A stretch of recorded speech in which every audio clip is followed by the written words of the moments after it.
Chapter 7. That which defiles. The Pharisees and some of the teachers of the law who had come from Jerusalem gathered around Jesus and saw some of his disciples eating food with hands that were defiled, that is, unwashed. The Pharisees and all the Jews did not eat unless they give their hands a ceremonial washing, holding to the tradition of the elders. When they come from the marketplace, they do not eat unless they wash. And they observe many other traditions, such as the washing of cups, pitchers, and kettles.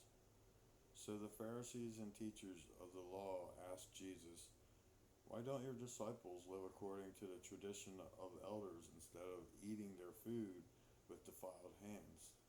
He replied, "Isaiah was right when he prophesied about you hypocrites, as it is written, 'These people honor me with their lips, but their hearts are far from me.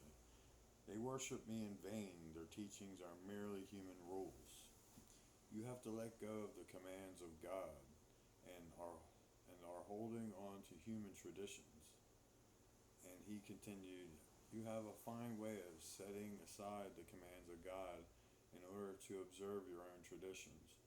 For Moses said, 'Honor your father and mother,' and anyone who curses their father or mother is to be put to death.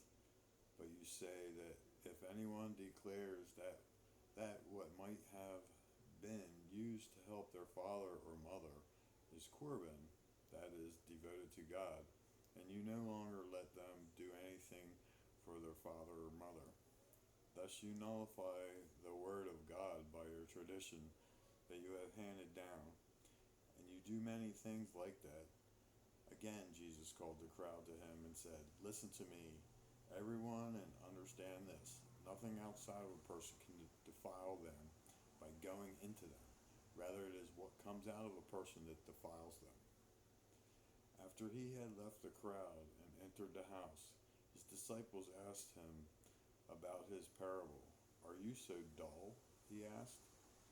"Don't you see that nothing that enters a person from the outside can defile them? For it doesn't go into their heart, but into their stomach, and then out of the body." In saying this, Jesus declared all foods clean. He went on, "What comes out of a person is what defiles them. For it is from within, out of a person's heart, that evil thoughts come.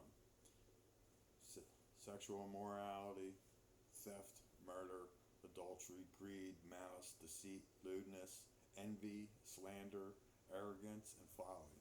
All these evils come inside and defile a person." Jesus honors a Syrophoenician woman's faith.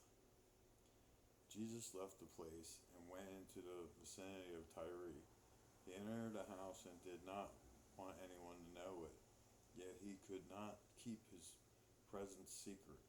In fact, as soon as she heard about him, a woman whose little daughter was possessed by an impure spirit came and fell at his feet. The woman was a Greek born in Syrophoenician. She begged Jesus to drive the demon out of her daughter. "First, let the children eat all they want," he told her, "for it is not right to take the children's bread and toss it to the dogs." "Lord," she replied, "even dogs under the table eat the children's crumbs." Then he told her, "For such a reply you may go. The demon has left your daughter." She went home and found her child lying on the bed and the demon gone. Jesus heals a deaf and mute man. Then Jesus left the vicinity of Tyre and went throughout Sidon, down to the Sea of Galilee and into the region of Decapolis. There some people brought to him a man who was deaf and could hardly talk, and they begged Jesus to place his hand on him. After he took him aside, away from the crowd, Jesus put his fingers in the man's ears. Then he spit and touched the man's tongue. He looked up to heaven and with a deep sigh said to him, "Epha, Epha," which means, "Be opened."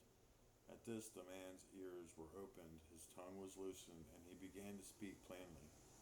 Jesus commanded them not to tell anyone, but more he did so, the more they kept talking about it.